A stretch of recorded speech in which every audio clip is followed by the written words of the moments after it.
newspaper facsimile set beside the television was strangely silent.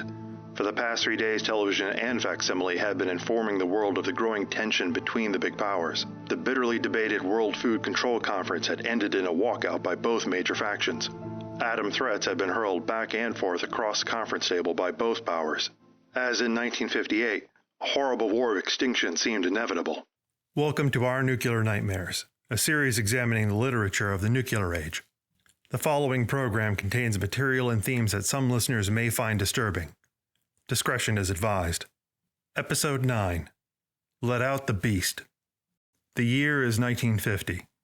Belgium is convulsed by strikes and protests after the referendum to allow King Leopold III back passes by a narrow margin, exposing the divide between Wallonia and Flanders. After the assassination of Julian Lahou, the king abdicates the throne in favor of his son Baudouin in order to avoid further violence. The Puerto Rico Nationalist Party stages an uprising against the increasingly oppressive and violent United States-appointed government. The governor orders a rebellion crushed and uses aircraft and artillery to devastate towns such as Hurtado and Ayuya, followed by mass arrests and imprisonment. South Korean military and security forces are ordered by President Syngman Rhee to execute suspected communist sympathizers. The campaign, which is performed without trials, results in dozens of massacres, many witnessed by American military forces who do nothing to stop the murders. Over 100,000 men, women, and children are killed.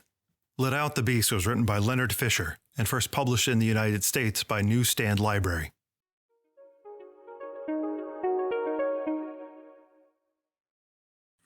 Let Out the Beast begins with reporter Gregory Robinson feeling glum, despite it being the anniversary of his marriage to Hilary Black, because he has just been fired from the Times newspaper.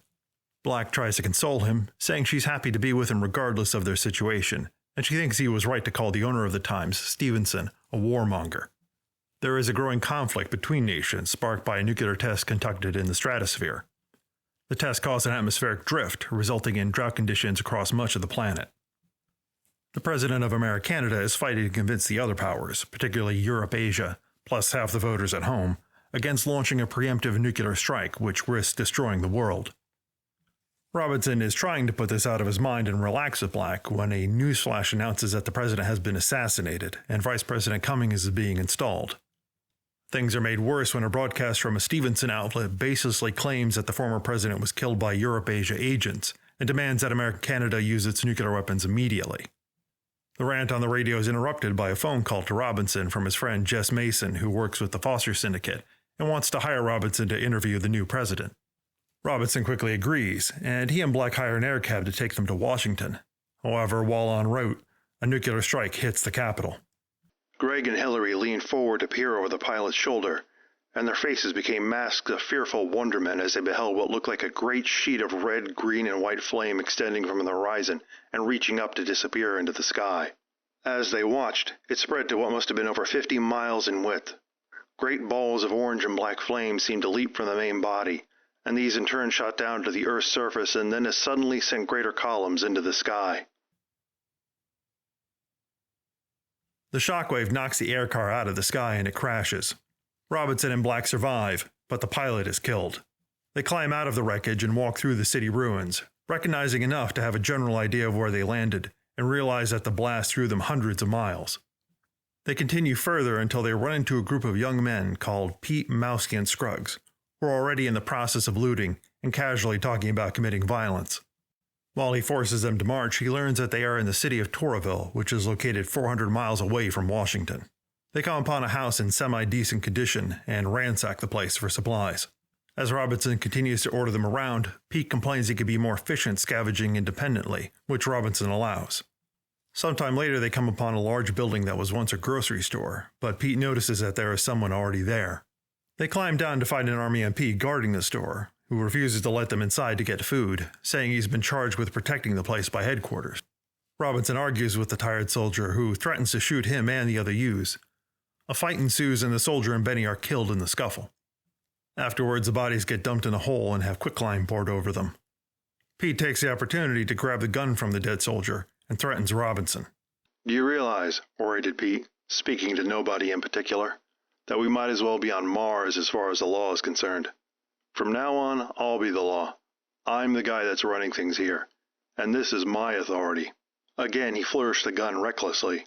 He was becoming intoxicated with some idea that was rapidly taking hold of him. Pete says he'll be taking Black, and that'll make her his woman. Pete tells Mousy that Robinson is responsible for getting Benny killed, then gives Robinson a head start before sending Mousy and Scraggs in pursuit, telling them to bring back an ear. Robinson manages to elude his pursuers and doubles back through the ruins, where he finds a shotgun and a handful of shells. Sneaking back towards a grocery store, he overhears Pete talking to Black about his plans, which includes killing Mousy because he's dangerous. Before he can continue, Robinson fires, mortally wounding Pete, and then forcing Mousy and Scruggs back into obeying him. He orders them to dump Pete, who is still alive, into the hole with the dead soldier. Afterwards, Robinson begins hearing the line Pete said before he shot him, that Mousy is dangerous, which fuels his already heightened paranoia. The paranoia turns out to be justified as Mousy decides to make a lunge at Robinson, who shoots him dead, but then collapses from exhaustion. He remains unconscious for 3 days, with Black nursing him until he manages a recovery. While he's recovering, an injured man shows up at the store, and despite his protests, Black chooses to feed him. Sometime later, she also gives him part of a ham, only to watch in horror as another injured man appears and they fight to the death over it. Once Robinson is better, they work to make the grocery store more livable, with running water, organizing the food, and reinforcing some of the bad walls. Robinson mentions it would be nice to have books, and Black remembers she saw some at the house they had visited previously.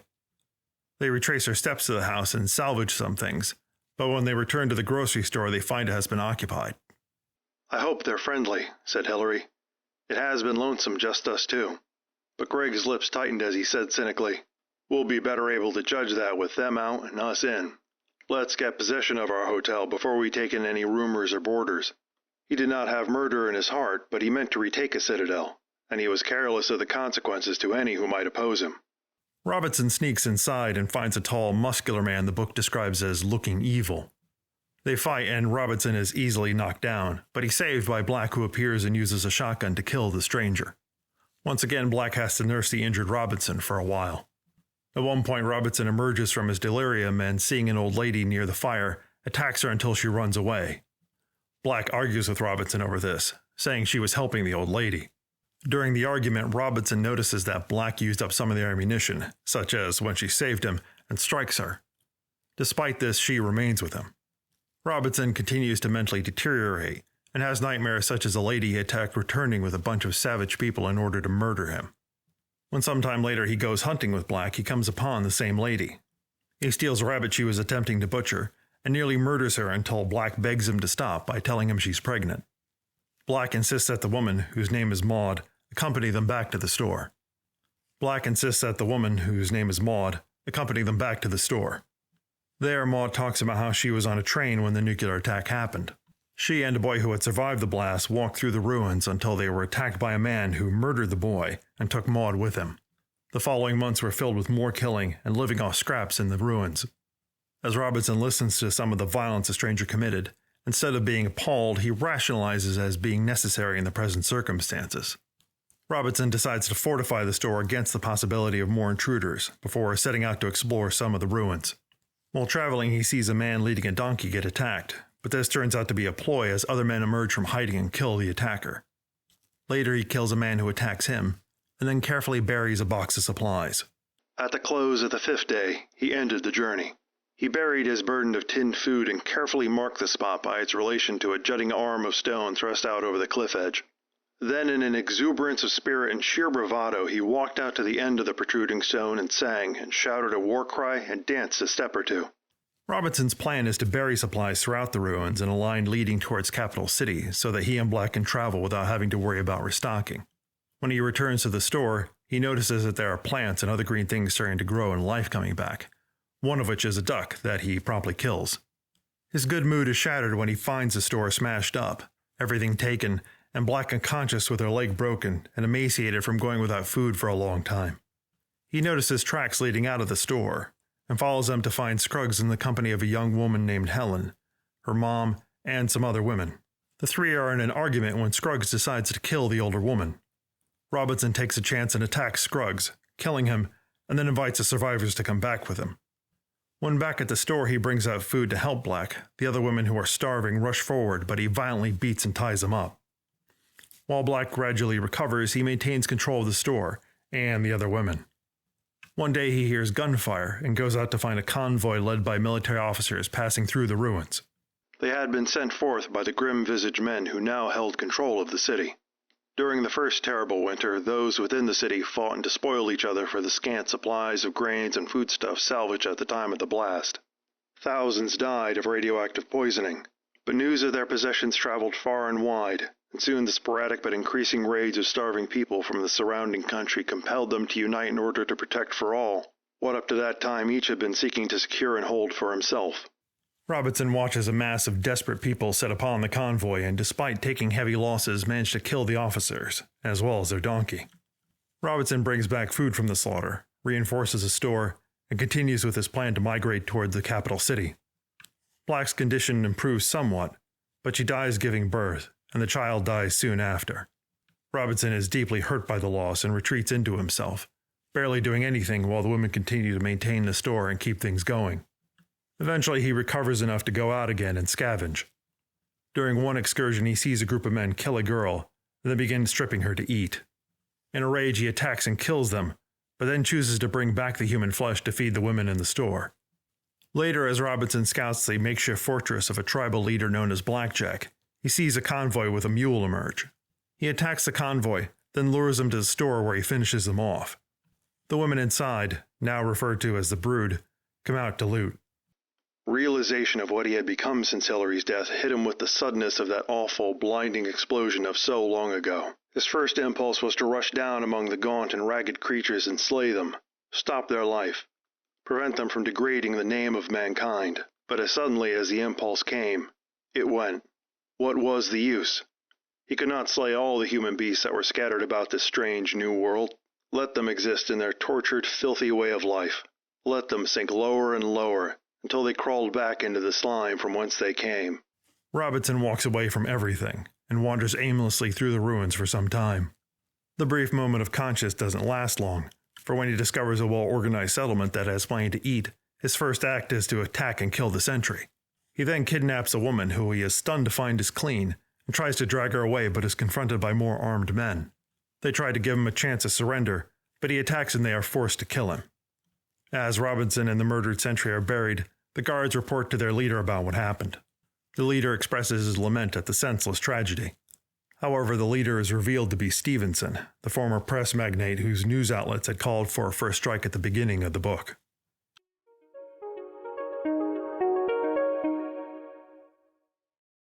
Let Out the Beast is an early exploration of the themes of human nature and civilization in a post-nuclear landscape of the near future. This particular future sees the world divided into two competing superpowers, the awkwardly named Europe-Asia and Americanada. Writers of speculative fiction were fond of creating new nations or combining pre-existing ones. Science fiction writers in particular created thousands of Chinese and Soviet-based meganations. In retrospect, these can seem ethnically, culturally, and politically ignorant to an almost offensive degree. However, at the time this novel was published, this kind of massive shift in borders did not seem outside the realm of possibility, and it was not without precedent. Many people had lived long enough to witness the map of Europe change drastically, with borders being redrawn, nations being created, nations breaking apart, and some vanishing forever.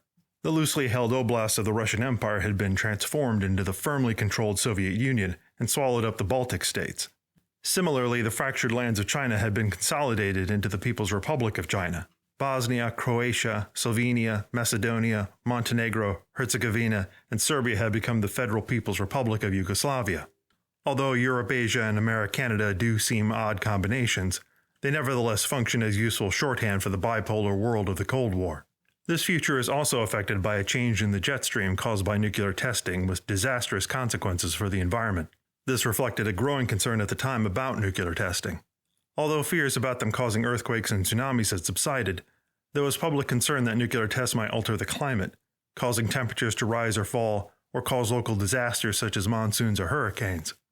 Meteorology was still in its infancy, and climate modeling was decades away, so there was no substantive method for scientists to accurately determine the effects of nuclear tests. The answer only came when the United States and the Soviet Union both conducted several high-altitude tests between 1958 and 1962. These proved to have no discernible effect on the atmosphere, but left a dangerous level of plutonium radionuclides in the stratosphere. Instead of earthquakes or droughts, the real danger would be found in the radioactive fallout which sickened and killed over 1 million people worldwide over the next decades. The subject of long-term fallout is absent from the novel, as it was from most of the genre until a better scientific understanding began to emerge in the late 50s. In the novel, the danger comes from the initial destructive power of nuclear weapons. Although the number of missiles launched is not specified, the strike has reduced the nation to ruins, and the government only exists in fragments. The war itself is over in 2 pages. Neither nation deploys conventional forces but commits to a full nuclear exchange. There is also no warning of the incoming strike, no radio announcements or emergency broadcasts. This is typical of the first decade of the genre where enemy attacks are depicted as coming without warning.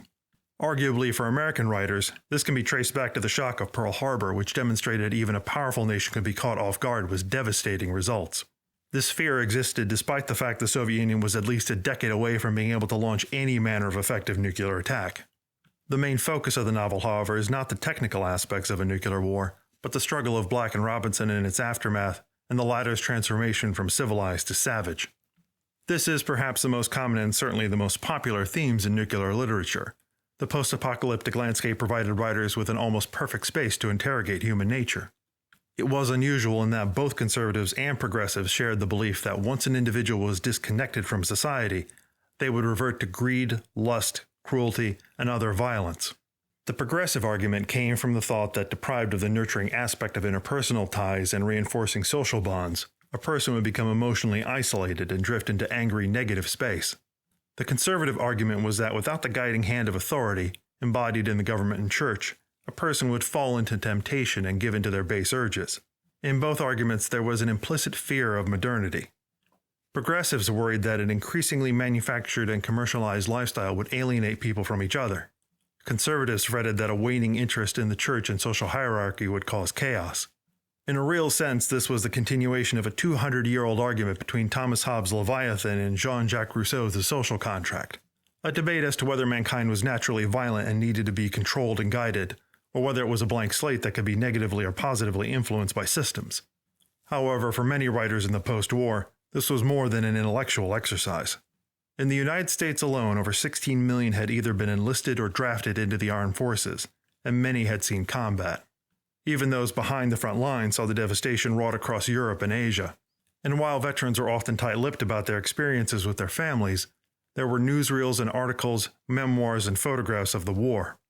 It took little imagination to believe that in the ruins of a nuclear war, people would revert to barbarism, and there were countless stories in nuclear literature that portrayed this outcome. Let Out the Beast is different, though, in that Robinson's descent into savagery is a series of conscious choices rather than outside influence. The character does not become savage because of what he has endured, but because he chooses savage methods while rationalizing that they are the only way to survive. He chooses to beat the teenagers to establish dominance, and they internalize that lesson and turn it on him at the first opportunity. He chooses to attack the soldier at the market instead of reasoning with him. He assaults the injured woman that Black was helping merely for sharing some of their food and fire. Towards the end, the caveman analogies are laid on rather thick, but they establish him as brutal and vicious as any of the other men he's faced in the ruined city.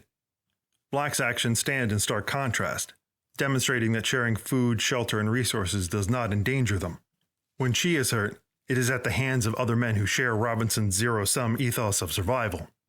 The novel exudes a palpable pessimism about people, showing them resorting to violence at almost every opportunity. They fight to the death over the smallest things rather than sharing and surviving. While the landscape is grim and desperate, the novel does not excuse how they respond, but insists that we are responsible for the world we create.